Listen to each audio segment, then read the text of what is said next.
choisis bien avec qui tu traînes. Est-ce que tu traînes avec un Messi? Est-ce que tu traînes avec un Neymar? Est-ce que tu traînes avec un Ramos? Avec qui tu traînes dans ta vie? Parce que les gens qui sont autour de toi vont un petit peu déterminer qui tu vas devenir. Et si tu veux devenir la meilleure version de toi-même, tu dois faire le bon choix. Parce que ta vie, il n'y a que toi qui peux la changer. Washington avait averti de l'imminence d'une menace à Kaboul.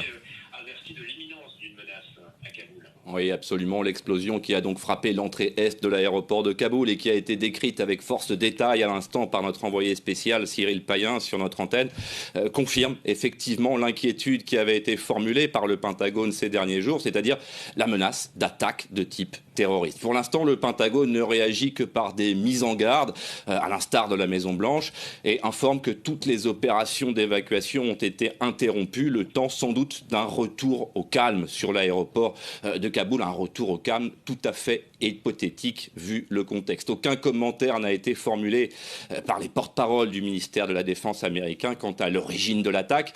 Vu de Washington, tous les scénarios sont étudiés et donc tous les scénarios sont possibles. Et dans l'entourage de Joe Biden, d'ores et déjà, les conseillers militaires et experts des questions de terrorisme privilégient déjà l'intervention de groupes dissidents aux talibans.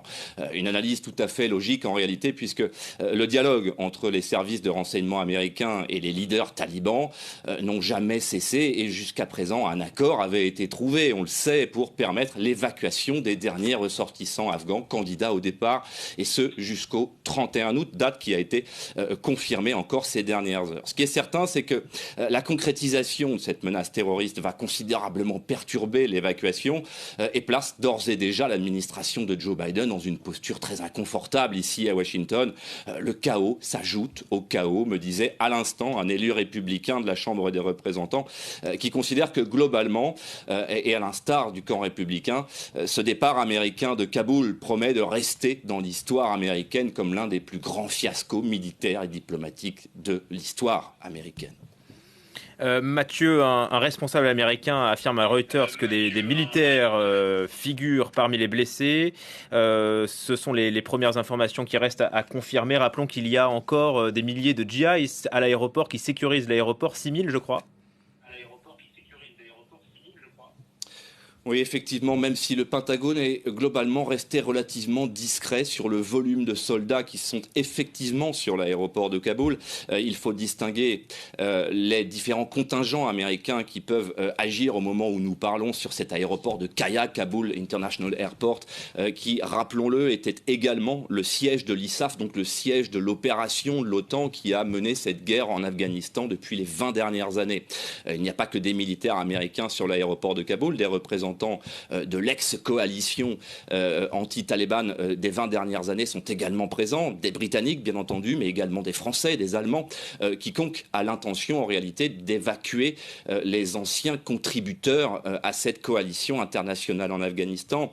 Encore une fois, le Pentagone reste discret sur les chiffres, mais ce qui est certain, c'est que plusieurs milliers de soldats américains sont sur ce tarmac afghan pour encore quelques jours.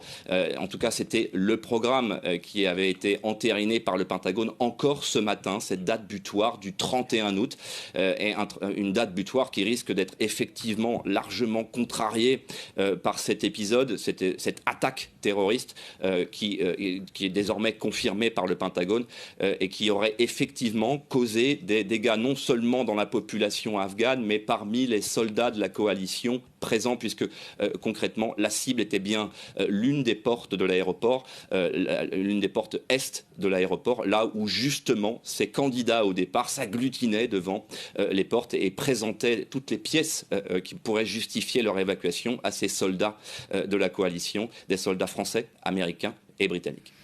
Merci pour ces éléments, Mathieu Mabin, depuis Washington.